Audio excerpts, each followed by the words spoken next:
బలవతులకు దుర్బలులకు బలమెవ్వడు నీకు నాకు బ్రహ్మాదులకున్ బలమెవ్వడు ప్రాణులకును బలమెవ్వండట్టి విభుడు బలము సురేంద్ర. అత్యంత పవిత్రమైనటువంటి ఈ పుష్యమాసంలో శుభోదయ వేళలో దేవదేవుడైనటువంటి శ్రీమన్నారాయణుణ్ణి, కలియుగ ప్రత్యక్ష దైవమైనటువంటి శ్రీ వెంకటేశ్వర స్వామి వారిని పరిపరి విధాలుగా శరణాగతి చేస్తూ ఉత్తమమైన ఈ పుష్యమాస శుభోదయ సమయాన్ని మనం చరితార్థం చేసుకుంటూ ఉన్నాం. ఈ పుష్యమాసంలో మనందరి యొక్క ప్రధానమైనటువంటి కర్తవ్యం మన కోసమే తన యొక్క ఔపనిషద్రూపాన్ని విడిచిపెట్టి అత్యంత సర్వసులభమైన అర్చావతారాన్ని ధరించి కటివరద హస్తాలతో తిరుమల గిరులలో ఆనందనలయంలో వేంచేసి ఉన్నటువంటి ఆ గోవిందుణ్ణి ఎంతగా మరి మనం భక్తి ప్రపత్తులతో శరణాగతి చేస్తామో అంత గొప్పదైనటువంటి ఫలాన్ని పొందుతాము అని చెప్పి పెద్దలు మహర్షులందరూ కూడా మనకు తెలియజేస్తూ ఉన్నారు. మరి ఆ ఆరాధనని, ఆ భగవంతుడికి చేసేటువంటి కైంకర్యాన్ని ఎంత నమ్మకంతో మనం చేస్తామో అంత ఫలాన్ని మనందరం కూడా పొందవచ్చు.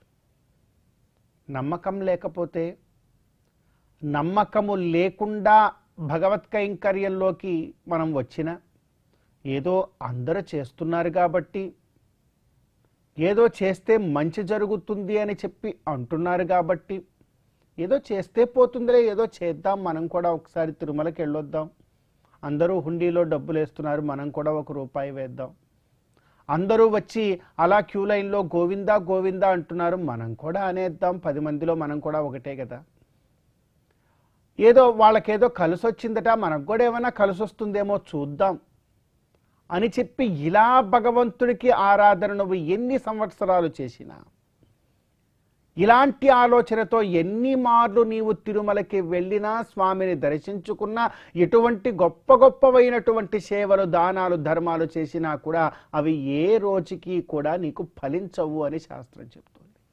ఇక్కడ భగవత్ కైంకర్యం అనేటువంటిది, వేదోక్తమైనటువంటి ధర్మం అనేటువంటిది ఒకరిని చూసి మనం చేసేటువంటిది కాదు. ఎవరికి వారు వారి ఆలోచనలతో, వారి మనస్సుతో పరిపూర్ణంగా అవగతం చేసుకొని గొప్పదైనటువంటి నమ్మకంతో ఆచరించవలసిందే తప్ప వారు చేశారు వీరు చేశారని చేస్తూ ఉంటే మాత్రం ఫలం ఎన్నటికీ కూడా రాదు. పైగా జీవిత సమయం వృధా కూడా అవుతుంది అని చెప్తున్నారు. అందుకే ఎంత నమ్మకంతో మనం ఉండాలి భగవద్ విషయంలో అంటే ఒక మాట చెప్తూ ఉన్నారు. బలవతులకు దుర్బలులకు బలమెవ్వడు నీకు నాకు బ్రహ్మాదులకు. భగవంతుడిని ఎలా నమ్మాలో తెలుసా? ప్రతి ఒక్కరికి ఆయనే బలమని నువ్వు నమ్మాలి, ఆయనే నాకు కూడా బలంగా ఉన్నాడని చెప్పి ఆ ఆత్మ విశ్వాసంతో ముందుకు వెళ్ళాలి. అలా నమ్మితేనే ఏదైనా నువ్వు సాధించగలవు. అది ఎలా ఉండాలి? బలవతులకు, ఈ లోకంలో ఎవరైతే బలంగా ఉన్నారో వాళ్ళందరికీ బలం గోవిందుడే. దుర్బలులకు, బలము లేనటువంటి వాడు అప్పుడప్పుడు బలంగా కనపడుతూ ఉంటాడే, ఏమాత్రము బలము లేనివాడు కూడా ఈ సమాజంలో ఎంతో గొప్పగా లేచి నిలబడి గొప్పదైనటువంటి స్థితికి చేరుతూ ఉంటాడే, ఆ బలాన్ని ఇచ్చిన వాడు కూడా గోవిందుడే. బలవతులకు దుర్బలులకు బలమెవ్వడు నీకు నాకు బ్రహ్మాదులకు. ఈరోజు నేను మాట్లాడుతూ ఉన్నా, మీరందరూ వింటూ ఉన్నా, ఎవరు ఏ పని చేస్తూ ఉన్నా వారికి ఆయా బలాన్ని ఇచ్చినటువంటి వాడు కేవలము ఆ శ్రీమన్నారాయణుడు మాత్రమే. నీకు నాకే కాదయ్యా, బ్రహ్మాదులకు కూడా ఆయనే బలం అంటూ ఉన్నారు. అలా చెప్తూ బలమెవ్వడు ప్రాణులకును, సకల ప్రాణులకు కూడా ఆయనే బలం. బలమెవ్వండట్టి విభుడు బలము సురేంద్ర. అట్టి విభుడు నాకు బలంగా ఉన్నాడు, అట్టి విభుడు నాకు ఆత్మస్థైర్యాన్ని ఇస్తూ ఉన్నాడు, అటువంటి గోవిందుడు నా జీవితంలో నన్ను నడిపిస్తూ ఉన్నాడనేటువంటి గట్టి నమ్మకంతో గనక మనం భగవత్ కైంకర్యం చేస్తే అప్పుడే చక్కని ఫలాన్ని మనం పొందగలము. ఇంత గొప్ప నమ్మకము లేకుండా చేసినటువంటి ఆరాధన, దాన, ధర్మాచరణ అది ఏదైనా కావచ్చు కాక అవన్నీ కూడా వ్యర్థ ప్రయాసలే అని శాస్త్రం చెప్తూ ఉన్నది. కనుక ఈ విషయాన్ని మనస్ఫూర్తిగా మనం గ్రహించి పరిపూర్ణమైనటువంటి విశ్వాసంతో భక్తి ప్రపత్తులతో గోవిందుని దర్శించుకుందాం. ఆ గోవిందుడి యొక్క అనుగ్రహంతో ఈ పుష్యమాస శుభోదయ సమయాన్ని మనం చరితార్థం చేసుకుందాం.